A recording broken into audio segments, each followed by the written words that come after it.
Hello, Sagittarius. Welcome to your reading. This is for May 21st to May the 23rd.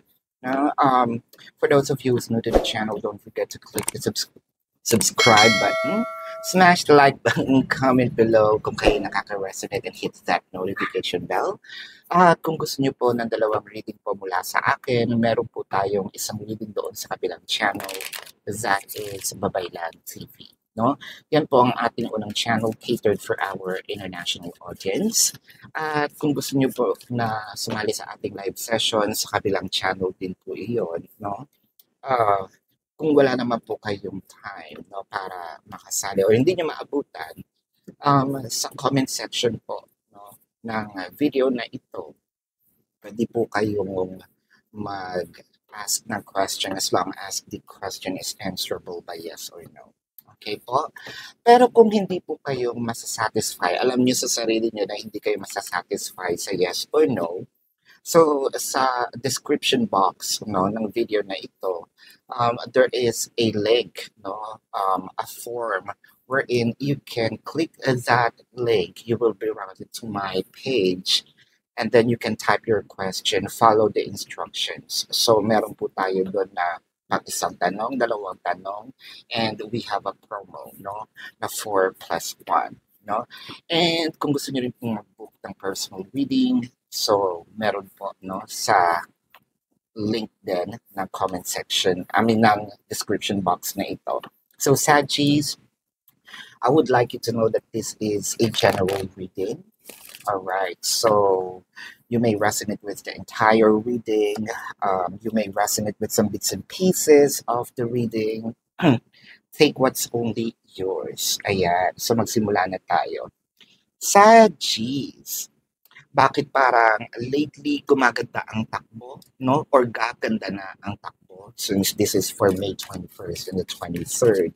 So parang yung mga ini-imagine nating mga bagay, no, dito sa relasyon na ito is parang paano na siya payari na, no, or mangyayari na. Kasi ang nakikita ko, your person starting to give attention, affection to you, no.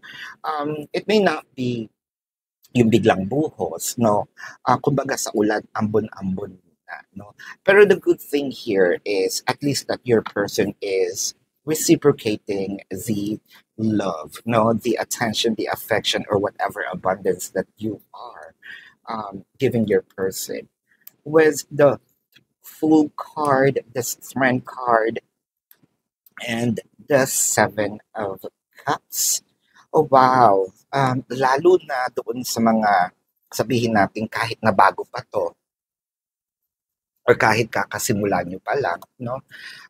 Nakakita ko na sabihin natin merong konting pagpipigil, no, na ipinapakita, pero kumbaga kahit anong pigil mo no, ika nga nila, kapag lalo mong pinipigilan, lalo siyang nagmamanifest. So it may not be the same way na katulad ng sinasabing mo or ine-expect mo, or katulad ng ginagawa mo with the Seven of Cups, no, maraming pwede siyang gawin, no, marami siyang pwedeng ibahagi sa iyo. With the Seven of Cups as well, ang nakikita ko dito is parang maraming bagay kayong ginagawa, no? Either you or them, or baka busy lang talaga din kaya din hindi maibuhos, no? Lahat-lahat ng pwedeng gawin. For a few numbers of you, I'm also seeing here na baka meron kayong age gap.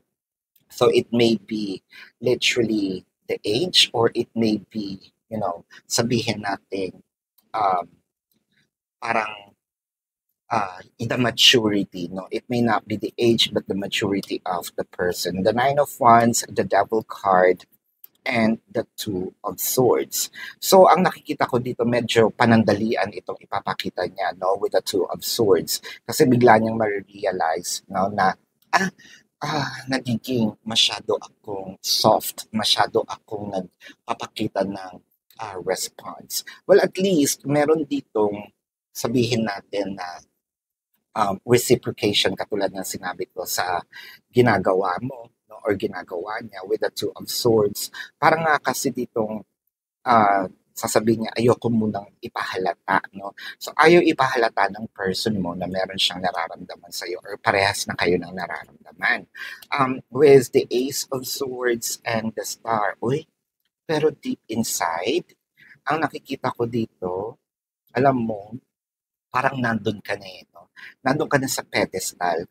Kumbaga, wala na rin, kumbaga, inamin niya na rin sa sarili niya or tinanggap niya sa sarili niya na, wala na rin makakatibag, no, dito sa person ko, or kay Sagittarius, no? Kasi ang nakikita ko dito, parang kahit medyo madamot siya, no?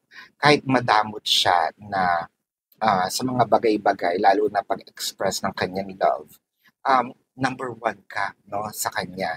I think na medyo konting hilot lang dito sa relationship na ito at bibigay na rin siya, no? Ang zodiac signs na nakikita ko, it may be your person's sun sign or it may be a placement in their chart. So I'm seeing here Aquarius, Taurus, Capricorn, Leo. Leo is very dominant. Aries. I am also seeing water placements, no? So this is your reading. Again, para po dun sa mga bago, don't forget to click the subscribe button, smash the like button, comment below kung kayo nakaka-resonate, and hit that notification bell. At kung gusto nyo po ng dalawang reading sa akin sa kabilang channel po yun, that is Babaylan TV. No? Yan po ang ating unang channel catered for our international audiences. At nagla-live din po tayo. Kung gusto nyo po na magtanong sa comment section po, as long as the question is answerable by yes or no. Kung hindi po kayo satisfied sa yes or no question, there is a link in the description box. Click the link, you'll be routed to my page, type in your questions, and then click submit. And if you want to book a personal reading, there's also a link in the description box. So, love and light. Namaste. See you po sa susunod na reading. Goodbye, Sagittarius. You want the best of my heart.